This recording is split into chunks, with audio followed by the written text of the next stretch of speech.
காட்டுமன்னார் கோவிலில் வாபஸ் பெற்றதற்கு திமுக அழுத்தம் காரணமா? ஆதவ் புகாருக்கு திருமாவளவன் பதிலடி. தமிழ்நாடு, புதுச்சேரி, கேரளா, மேற்கு வங்கம், அசாம் மாதிரியான மாநிலங்களுக்கு சட்டமன்ற தேர்தல் அறிவிக்கப்பட்டிருக்கு. தமிழ்நாட்டுக்கு வரக்கூடிய ஏப்ரல் 23ஆம் தேதி வாக்குப்பதிவு நடக்குது. தொகுதி பங்கீடு, வாக்குறுதிகள், பிரச்சாரம் இந்த மாதிரியானவற்றால அரசியல் களம் சூடு பிடிக்க ஆரம்பிச்சிருக்கு. விசிக தலைவர் காட்டுமன்னார் கோவில் தொகுதியில போட்டியிடுறதா கூறப்பட்ட நிலையில அந்த முடிவுல இருந்து பின்வாங்கியிருக்காரு. இதுக்கு திமுக அழுத்தம் தான் காரணம் அப்படின்னு தாவேக ஆதவ் அர்ஜுனா சொல்லியிருந்தாரு. அவருக்கு திருமாவளவன் பதிலடி கொடுத்திருக்காரு. விசிக தலைவர் திருமாவளவன் சென்னையில செய்தியாளர்கள் கிட்ட பேசுறப்போ, நான் உதயநிதிக்கு போட்டியா வந்துடுவேன் அப்படின்னு ஆதவ் அர்ஜுனாவோட கருத்து ஆதாரமில்லாத கற்பனை, அதீத கற்பனை, பொருத்தமில்லாத கருத்து, மொட்டத்தலைக்கும் முழங்காலுக்கும் முடிச்சு போடுற கற்பனை. சிட்டிங் எம்எல்ஏக்களுக்கு 3 பேருக்கு சீட் தவிர்த்துட்டாரு திருமாவளவன் அப்படின்னும் சொல்றாங்க. அவங்க 3 பேரும் திமுகவுக்கு ஆதரவா பேசினவங்க அப்படிங்கறதால திருமாவளவன் இந்த முடிவை எடுத்துட்டாரு அப்படின்னும் சொல்றாங்க. திருமாவளவன் திமுகவோட அழுத்தத்துக்கு பணிய மாட்டாரு அப்படிங்கிற பொருள் இருக்குதா இல்லையா? அப்படி இருக்கிறப்போ நான் வாபஸ் வாங்கினது மட்டும் திமுகவோட அழுத்தம் அப்படின்னு எப்படி சொல்ல முடியும்?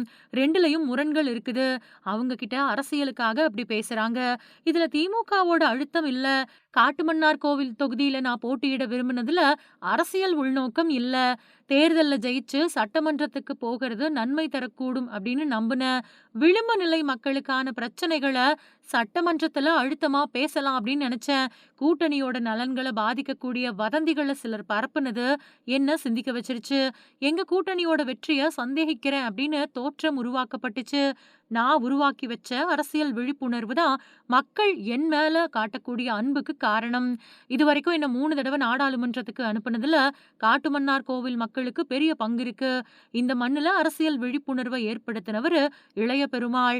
அவரோட மகன் நந்தகுமார் காலமாயிட்டாரு. அவரோட மனைவி எஸ்தருக்கு வாய்ப்பு கொடுக்க நினைச்சேன். அவங்க தலித் அல்லாதவங்க அப்படிங்கறதால இங்க போட்டியிட முடியாத நிலை ஏற்பட்டுருச்சு. அவங்க குடும்பத்துல 4 பேர் அண்ணன் தம்பி, அதுல 3 பேர் காலமாயிட்டாங்க. அவங்க குடும்பத்துல எஞ்சி இருக்கிறவங்க தான் ஜோதிமணி. அதனாலதான் நான் நிக்கிற தொகுதியில அவங்கள வேட்பாளரா நிறுத்தியிருக்கேன். கலைஞர் புகழுக்கு களங்கம் ஏற்படுத்தக்கூடிய வகையில எடப்பாடி பழனிசாமி பேசுறது அறமற்ற செயல் அப்படின்னு சொல்லியிருக்காரு. திருமாவளவன் கொடுத்திருக்கக்கூடிய பதில் அரசியல்ல பெரும் பரபரப்பை ஏற்படுத்தியிருக்கு.